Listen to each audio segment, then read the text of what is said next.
Hello दोस्तों, आज हम कक्षा 10 के हिंदी गद्य खंड का पाठ 8 संस्कृति के प्रश्न अभ्यास को करेंगे। तो पहला प्रश्न देखो, लेखक की दृष्टि में सभ्यता और संस्कृति की सही समझ अब तक क्यों नहीं बन पाई। तो उत्तर देखो, लेखक की दृष्टि में सभ्यता और संस्कृति शब्दों की सही समझ अब तक इसलिए नहीं बन पाई क्योंकि वे इनके अर्थ को बिना समझे अपने मनमाने ढंग से प्रयोग में लाते रहे। जैसे भौतिक सभ्यता, आध्यात्मिक सभ्यता, इन विशेषणों के कारण शब्दों का अर्थ बदल जाता है और उसका वास्तविक अर्थ स्पष्ट नहीं हो पाता। इसी कारण लेखक इस विषय में अपनी कोई स्थायी सोच नहीं बना पाया। दूसरा प्रश्न देखो, आग की खोज एक बहुत बड़ी खोज है, क्यों मानी जाती है? इस खोज के पीछे रही प्रेरणा के मुख्य स्रोत क्या रहे होंगे? तो उत्तर देखो, आग की खोज अपने आप में एक बहुत बड़ी खोज है, क्योंकि उस समय मनुष्य में बुद्धि शक्ति का अधिक विकास नहीं हुआ था और समय की दृष्टि से ये बहुत बड़ी खोज थी। साथ ही इस खोज से मानव जीवन पूरी तरह बदल गया। किस प्रकार बदल गया? क्योंकि लोग भोजन पकाकर खाने लगे और जंगली जानवरों का जो खतरा था वो भी आग के प्रयोग से बचने लगा, क्योंकि जंगली जानवर आग होती है वहाँ पर नहीं आते हैं और सर्दी के मौसम में आग जलाने से सर्दी दूर होती है। इस प्रकार मानव जीवन भी बदल गया। तो इस खोज के पीछे रही प्रेरणा क्या है? देखो, पेट की ज्वाला एक, दूसरा सर्दी से मुक्ति, जंगली जानवरों के खतरों से कमी लाने की चाहत रही होगी। मतलब इन्हीं कारणों के कारण आग की खोज हुई होगी। क्योंकि रोटी, पेट की ज्वाला, पेट में भूख लगती है तो रोटी को पकाकर खाने से ही रोटी का स्वाद कच्चे से अधिक पके हुए में आता है। इसलिए इसी कारण पेट की ज्वाला और सर्दी से मुक्ति और जंगली जानवरों का तो आपको पता है। तीसरा देखो,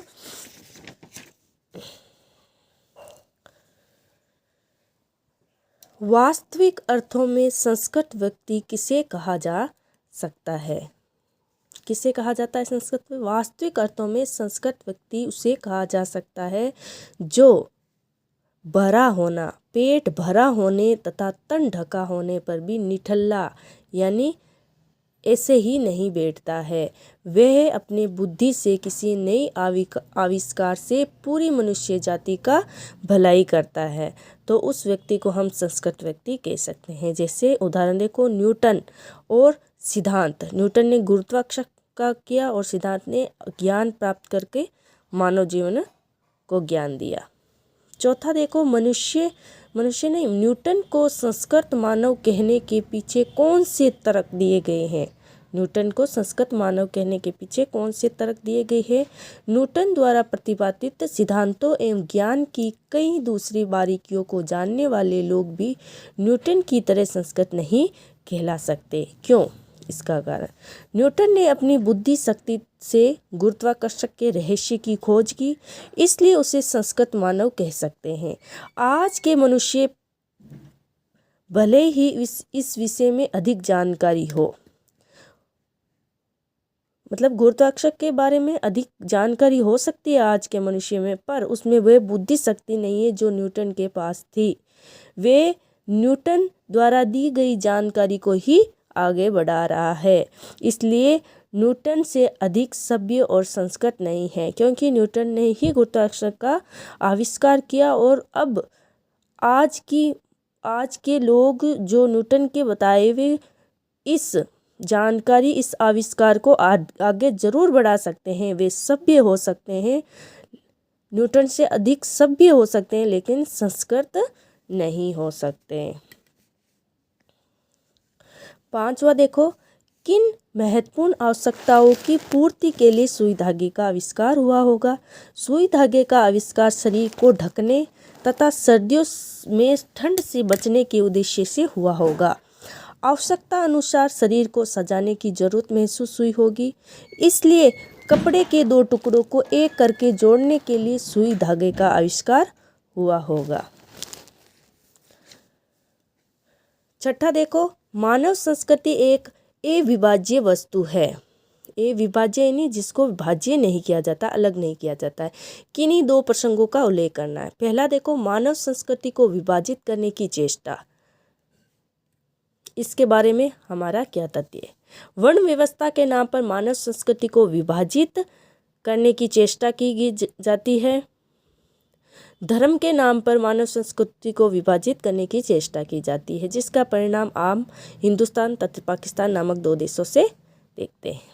दूसरा देखो, जब मानव संस्कृति ने अपने एक होने का परिणाम दिया, उसमें तो अलग होने का और इसमें एक होने का, तो एक होने में भूखे व्यक्ति जो लोग अपने हिस्से का भोजन खिला देते हैं वो संस्कृति को एक करने का प्रमाण है। दूसरा देखो, कार्ल मार्क्स ने आजीवन मजदूरों के हित के लिए संघर्ष किया। तीसरा देखो, लेनिन ने अपने हिस्से की ब्रेड भूखों को खिला दिया। सिद्धार्थ जो बुद्ध है वो मानव को सुखी देखने के लिए सारे सुख छोड़कर, मतलब वो राजा थे, राजकुमार थे, वो अपने महल के सुखों को छोड़कर ज्ञान प्राप्ति हेतु जंगल की ओर चले गए। लास्ट प्रश्न है, आशय स्पष्ट करना है। मानव की जो योग्यता है उससे आत्मविनाश के साधनों का आविष्कार कराती है। मानव की जो योग्यता है उसमें आत्मविनाश के साधनों का आविष्कार कराती है। हम उसे संस्कृति कहे या असंस्कृति। तो संस्कृति का अर्थ है समाज का कल्याण। तो संस्कृति का अर्थ क्या है? समाज का कल्याण। जो समाज का कल्याण करता है वो एक संस्कृति है। और ये संस्कृति मानव की जो योग्यता उसमें आत्मविनाश के साधनों का आविष्कार कराती है, उसे हम ये संस्कृति कहेंगे। कोई भी ऐसी संस्कृति में जिससे समाज कल्याण की भावना नहीं होती है, वे ये संस्कृति का रूप ले लेती है। तो अगला रचना और अभिव्यक्ति की दृष्टि से है 8वां प्रश्न। लेखक ने अपने दृष्टिकोण से सभ्यता और संस्कृति की एक परिभाषा दी है। आप सभ्यता और संस्कृति के बारे में क्या जानते हैं, लिखिए। तो संस्कृति किसे कहते हैं? संस्कृत मानव द्वारा किया गया ऐसा कोई आविष्कार या नए तथ्य का ज्ञान जो मनुष्य के लिए कल्याणकारी होता है, उसे संस्कृति कहते हैं। और सभ्यता किसे कहते हैं? संस्कृति का परिणाम ही सभ्यता कहलाता है। जैसे हमारे खान पान का ढंग, जीने मरने का तरीका, लड़ने झगड़ने का ढंग, पहनने ओढ़ने की कला, ये सब क्या है? हमारी सभ्यता है।